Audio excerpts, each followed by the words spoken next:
So this is problem 7 from chapter 9 of CFIN7. This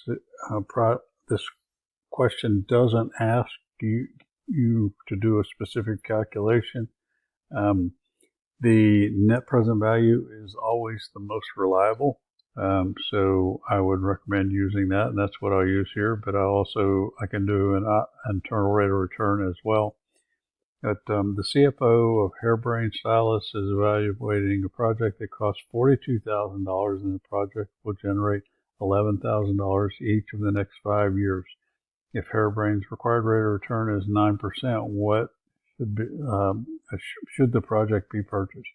So I built the cash flows, a $42,000 cost and an $11,000 cost cash flow.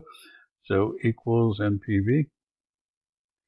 So my rate, and then comma, and then I'm going to highlight the cash flows after the initial cash flow, and then I add back the initial cash flow or cost of the project. So NPV is $786.16.